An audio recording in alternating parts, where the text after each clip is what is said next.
சென்னை அண்ணா அறிவாலயத்தில் இன்னைக்கு திமுகவோட மாவட்ட செயலாளர்கள் கூட்டம் நடந்தது. நேற்று தான் தேர்தல் தேதி அறிவிச்சாங்க. இன்னைக்கு மாவட்ட செயலாளர்கள் கூட்டம் அப்படின்னா அது எவ்வளோ முக்கியமான கூட்டமாக இருக்கும்ன்றதை பாருங்க. தேர்தல் நேரத்தில் நிர்வாகிகள் என்னென்னலாம் பண்ணணும் அப்படிங்கிறத பற்றி நிறைய இன்ஸ்ட்ரக்ஷன்ஸை முதலமைச்சர் மு.க. ஸ்டாலின் திமுக தலைவராக அந்த கட்சியை சார்ந்த நிர்வாகிகளுக்கு கொடுத்துருக்காரு. அதில் திமுகவுடைய தேர்தல் பணி எப்படி இருக்கும் அப்படிங்கிறத இன்னைக்கு எதிரிகள் கூட அக்செப்ட் பண்ணிக்கிறாங்க. நிறைய பத்திரிகையாளர்கள் அதை குறிப்பிட்டு பேசுகிறாங்க. அந்த அளவுக்கு நம்ம வேலை செய்கிறோன்றத எல்லாருமே சொல்கிறாங்க. இருந்தாலும் நம்ம கூடுதல் கவனத்தோடு இருக்கணும். 200 தொகுதிகளை நம்ம கண்டிப்பாக ஜெயிச்சே ஆகணும். அடுத்து வரக்கூடிய இந்த 38 நாளும் நீங்கள் தூங்காமல் இரவு பகல் பார்க்காம எல்லாருமே கவனமாக வேலை செய்யணும். உங்களுடைய ஒவ்வொரு வார்த்தையும் கவனிக்கப்படும் அப்படிங்கிறத சொல்லியிருக்காரு. அது மட்டும் இல்லாமல் கட்சிக்காரங்க யாராவது உட்கட்சிக்குள்ள பிரச்சனை இருக்குது, இல்லை தேவையில்லாமல் பிரச்சனை பண்ணுறீங்க அப்படின்னா அதையெல்லாம் தள்ளி வச்சுட்டு தேர்தல் வேலையை பாருங்கள். யார் யார் என்ன பண்ணுறீங்க அப்படிங்கிறது எனக்கு நல்லாவே தெரியும். தமிழ்நாட்டில் 234 தொகுதி இருக்குது. தலைவருக்கு என்ன இங்கே நடக்கிறது தெரியவா போகுது, பார்த்துட்டா இருக்க போகிறாரு அப்படின்லாம் நினைக்காதீங்க. எந்தெந்த தொகுதியில் என்னென்ன நடந்துக்கிட்டு இருக்கு, யார் யார் தப்பு பண்ணுறீங்க அப்படிங்கிற எல்லாமே எனக்கு சேர்ந்துக்கிட்டு தான் இருக்குது. எனக்கு 2 காது தான் இருக்குதுன்னு நினைக்காதீங்க.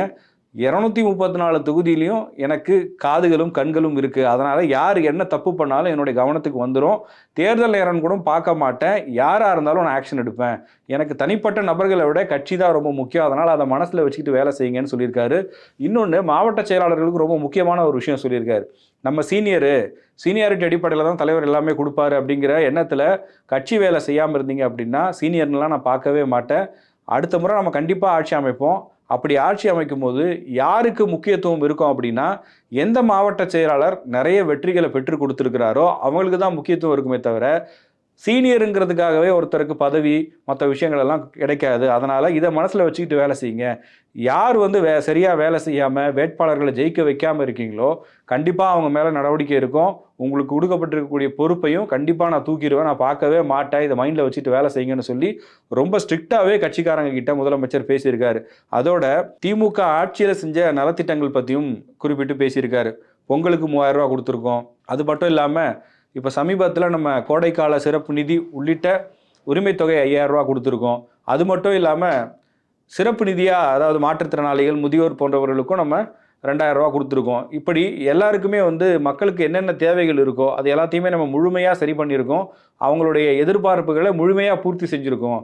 இதை கரெக்டாக மக்கள்கிட்ட கொண்டு போய் சேர்த்து வலுவான பிரச்சாரங்கள் மூலமாக தேர்தல் வெற்றி பெற வரைக்கும், திமுக ஜெயிச்சிருச்சு அப்படிங்கிற விஷயம் காதில் கேட்குற வரைக்கும் உங்கள் யாருக்கும் தூக்கமே இருக்கக்கூடாது. தனிநபர் விமர்சனம் யாரும் பண்ணாதீங்க. தேர்தல் பிரச்சாரத்தில் நம்மளுடைய ஆட்சியின் சாதனைகளை சொல்லுங்கள். எதிர்கட்சிகள் செய்யக்கூடிய தவறுகளை சுட்டிக்காட்டி பேசுங்க. தனிநபரை விமர்சனம் பண்ணாதீங்க அப்படிங்கிறதையும் திமுக தலைவர் ஸ்டாலின் அந்த கூட்டத்தில் பேசியிருக்காரு. கூட்டணி பற்றியும் பேசியிருக்காரு. அதாவது கூட்டணி கட்சிகள் நிற்கக்கூடிய தொகுதியிலையும் நீங்கள் எல்லாருமே முழு மனதோட வேலை செஞ்சு அவங்களோட வெற்றியை உறுதி செய்யணும். நம்ம கூட்டணி கட்சிகளுடைய தொகுதியில் ஆர்வத்தோட முழுமையான ஈடுபாட்டோட வேலை செஞ்சாதான் நம்முடைய தொகுதிகளில் பிற கூட்டணி கட்சிகளும் அதே மாதிரி வேலை செய்வாங்க. அதனால வேற எந்த விஷயங்களுக்கும் இடம் கொடுக்காதீங்க. நிறைய எதிரிகள் நினைச்சாங்க கூட்டணி உடஞ்சிரும், இந்த கூட்டணி அவ்வளோதான் அப்படின்லாம் பேசுனாங்க. பட் நம்ம சரியான வகையில் சரியான முடிவெடுத்து ஒரு வலுவான கூட்டணியை கட்டமைச்சிருக்கோம். அது மட்டும் இல்லாமல் புதிய சக்திகளும் நம்மளோட சேர்ந்துருக்காங்க. அதனால் நம்மளுடைய வெற்றி அப்படிங்கிறது உறுதி செய்யப்பட்ட ஒன்று தான். நம்ம செய்ய வேண்டியதெல்லாம் அடுத்த 38 நாளுக்கு கவனமாக மக்கள் பணி செய்யுங்க. வீடு வீடாக போய் மக்களை சந்திங்க. மக்கள்கிட்ட நம்மளுடைய சாதனைகளை எடுத்து சொல்லுங்கள். அதுவே நமக்கு வெற்றியை பெற்றுத்தரும். நம்பிக்கையோடு போய் வேலை செய்யுங்க அப்படிங்கிற விஷயத்தையும் முதலமைச்சர் இன்னைக்கு நிர்வாகிகள்கிட்ட பேசியிருக்காரு. நம்மளே பார்த்துட்ருக்கோம். ரீசெண்டாக லாஸ்ட் ஒரு 1 இயராகவே சொல்லலாம். 1 இயராகவே தொடர்ந்து வேறு பெயர்களில் திமுக கேம்பெயின்ஸ் பண்ணிகிட்டே இருக்காங்க. ஓரணியில் தமிழ்நாடு, என் வாக்குச்சாவடி, வெற்றி வாக்குச்சாவடி, சமீபத்தில் வெல்வோம் ஒன்றாக, அதற்கு முன்னாடி வெல்லும் தமிழ் பெண்கள், உங்களுடன் ஸ்டாலின், நலம் காக்கும் ஸ்டாலின், இப்படி ஒவ்வொரு திட்டங்களையும் நம்ம ஆல்ரெடி செயல்படுத்திட்டோம். மக்களை போய் தொடர்ந்து சந்திச்சிருக்கோம். நம்ம இப்போ பண்ண வேண்டியது எல்லாமே என்ன அப்படின்னா, ஏற்கனவே செய்திருக்கக்கூடிய உழைப்பு, அதன் மூலமாக கிடைக்கக்கூடிய வாக்குகளை சரியாக அறுவடை செய்து திமுகவினுடைய வெற்றிக்கு வழிவகை செய்யணும். அதை மனசில் வச்சு எல்லாரும் வேலை செய்யுங்க அப்படிங்கிறதையும் இன்னைக்கு நிர்வாகிகள் கூட்டத்தில் மு.க. ஸ்டாலின் பேசியிருக்காரு. அடுத்தது, இப்போ விருப்ப மனு கொடுத்துருப்பாங்க. நம்ம வேட்பாளராக வருவோமா வரமாட்டோமா, ஜெயிப்போமா ஜெயிக்க மாட்டோமா அப்படிங்கிற பல குழப்பங்கள் இருக்கும். சில பேர் நம்ம இவரை பிடிச்சா சீட்டு கிடைச்சிரும், இவரை போய் பார்த்தோம் அப்படின்னா சீட்டு வாங்கி கொடுத்துருவார் அப்படிங்கிற நம்பிக்கையில் யாருமே இருக்காதீங்க. யாருக்கு சீட்டு கொடுக்கணுங்கிறது எனக்கு தெரியும். இவங்க யாருடைய ஆதரவாளர், யாருக்கு சீட்டு கொடுக்கணும்னு நான் பார்க்கல. மக்களுடைய ஆதரவு யாருக்கு இருக்கோ அவங்களுக்கு தான் தொகுதியில் போட்டியிடுவதற்கான சீட்டுங்கிறது உறுதி செய்யப்படும். வேட்பாளர் தேர்வை நான் பார்த்துக்கிறேன். நான் எந்த வேட்பாளரை முன்னிறுத்தினாலும் அவங்கள ஜெயிக்க வைக்க வேண்டியது மட்டும்தான் அவங்களுடைய பொறுப்பு. 234 தொகுதியிலையும் ஸ்டாலின் தான் வேட்பாளர்னு நினைங்க. நான் உங்க தொகுதியில வந்து நின்னா நீங்க எப்படி வேலை செய்வீங்களோ, அதே மாதிரி தான் நான் சொல்லக்கூடிய வேட்பாளர்களுக்கும் நீங்க வேலை செய்யணும். தொகுதியில நல்லா வேலை செய்யக்கூடிய ஒவ்வொருத்தர பத்தியும் எனக்கு தெரியும். இங்க நம்ம இதுக்கு முன்னாடி வந்து உடன்பிறப்புகளோட சந்திப்புன்னு சொல்லி நேரடியா நான் சந்திச்சிருக்கேன். நம்மளுடைய கழக நிர்வாகிகள நான் அடிக்கடி பார்த்துட்டு இருக்கேன். யாரும் வந்து உங்கள எனக்கு அறிமுகப்படுத்த வேண்டிய அவசியமே கிடையாது. எனக்கு நல்லா ஒவ்வொருத்தரையும் தெரியும். ஒவ்வொருத்தரும் செய்யக்கூடிய வேலைகளும் எனக்கு தெரியும். சில பேரெல்லாம் இரவு பகல் பார்க்காம கட்சியினுடைய வெற்றிக்காக, கட்சிய பலப்படுத்துறதுக்கும் தொடர்ந்து வேலை செய்றீங்க. அவங்க எல்லாரையும் நான் கவனிச்சுட்டு தான் இருக்கேன். உங்களுக்கான மரியாதை அப்படிங்கிறது உரிய நேரத்தில வந்து சேரும். நீங்க வந்து நம்ம இன்னும் கூப்பிட்டு பேசலையே, நமக்கான அங்கீகாரம் கிடைக்கலையேன்னு வருத்தப்படாதீங்க. இந்த சட்டமன்ற தேர்தல்லயும் முழு மனசோட வேலை செய்யுங்க. உங்களுக்கான அங்கீகாரம் உங்கள தேடி வரும். இதற்கு பல உதாரணங்கள் இருக்கு. உங்களுக்கே தெரியும் கட்சியில எல்லாருமே உழைச்சவங்க எல்லாருக்கும் இன்னைக்கு நம்ம உரிய முக்கியத்துவம் கொடுத்துருக்கோம்.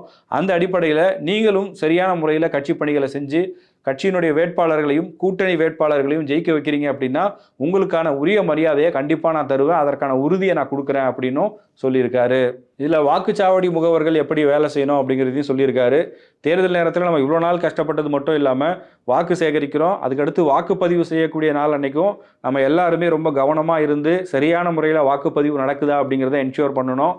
புதிய வாக்காளர் பட்டியல் அடிப்படையில் பெயர்கள் நீக்கப்பட்டு புதிய வாக்காளர்கள் சேர்த்துருக்கிறாங்க. புது வாக்காளர் பட்டியலும் வந்திருக்கு. அந்த பட்டியலை கையில் வச்சுக்கிட்டு ஏற்கனவே நமக்கு உங்களுக்கு பயிற்சிகள் கொடுத்துருக்கோம் இல்லையா, அந்த அடிப்படையில் நீங்கள் வேலைகளை கரெக்டாக செய்யுங்க. BLA 2, BLC, BDA இவங்க எல்லாருமே நம்ம நியமனம் பண்ணியிருக்கோம். எல்லாருமே ஒற்றுமையோட வேலை செய்யுங்க.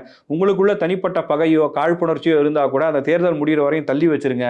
கட்சி ஜெயிக்கணும், மறுபடியும் நம்ம திராவிட மாடல் ஆட்சி வரணும் அப்படிங்கிற எண்ணத்தோட வேலை செய்யுங்க. நம்ம எல்லாரும் ஒன்றா சேர்ந்து உழைச்சோன்னு சொன்னால் கண்டிப்பாக திராவிட மாடல் 2.2 ஆட்சி அமைவது உறுதி. அதுவும் 200 தொகுதிகளுக்கு மேலே நம்ம கண்டிப்பாக ஜெயிக்க போகிறோம். நீங்கள் செய்ய வேண்டியதெல்லாம் கட்சியினுடைய தலைமை என்ன சொல்லுதோ அதை வந்து கரெக்டாக கொண்டு போய் சேருங்க. மற்றது எல்லாத்தையும் நாங்கள் பார்த்துக்குறோம். கட்சி ஜெயிக்கணும் அப்படின்னா நம்ம உழைச்சாதான் ஜெயிக்க முடியும். அதை நீங்கள் எப்பவும் போல செய்வீங்க அப்படிங்கிற நம்பிக்கையோட நான் அந்த கூட்டத்தை முடிக்கிறேன்னு சொல்லி முதலமைச்சர் பேசியிருக்காரு.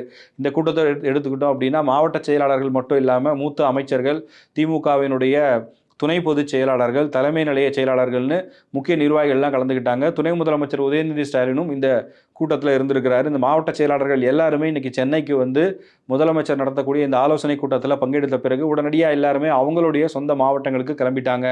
அங்கே போய் தேர்தல் வேலைகளை செய்ய போகிறாங்க. அது மட்டும் இல்லாமல் இன்னொரு பக்கம் வேட்பாளர் நேர்காணல் இதெல்லாமே நடக்க போகுது. அப்போது சம்பந்தப்பட்ட வேட்பாளர் யாரை வந்து நேர்காணலுக்கு அழைக்கிறாங்களோ அவங்களோட சம்மந்தப்பட்ட மாவட்ட செயலாளர் மட்டும் வந்தால் போதும், தேவையில்லாமல் யாரையும் கூப்பிட்டு வராதிங்க, மற்றவங்களெல்லாம் கட்சி வேலைகளை செய்ய சொல்லுங்க அப்படிங்கிற உத்தரவையும் முதலமைச்சர் மு.க. ஸ்டாலின் திமுக தலைவராக அந்த கட்சி நிர்வாகிகளுக்கு வழங்கியிருக்கிறாரு. நீங்கள் என்ன நினைக்கிறீங்க? திமுக தேர்தல் வேலைகளுக்காக கடந்த ஒரு வருஷமாகவே நிறைய விஷயங்களை அவங்க முயற்சி பண்ணிக்கிட்டே இருக்காங்க. தொடர்ந்து கேம்பெயின்ஸ் பண்ணுறாங்க. மாவட்ட செயலாளர்கள் கூட்டத்திலையும் இப்போ நான் சொன்ன விஷயங்கள் எல்லாம் முதலமைச்சர் கட்சி நிர்வாகிகளுக்கு, அதாவது மாவட்ட செயலாளர்களுக்கு அறிவுறுத்தி இருக்கிறாரு. இதை பற்றி என்ன நினைக்கிறீங்க? திமுகவினுடைய வியூகங்கள் வெற்றிக்கு வழி வகுக்குமா? எந்த அளவுக்கு அவங்க கிரவுண்டில் வேலை செய்கிறாங்க அப்படிங்கிறத நீங்கள் கண்டிப்பாக பார்த்துருப்பீங்க. கமெண்ட் செக்ஷனில் அதை பற்றி பதிவு பண்ணுங்கள்.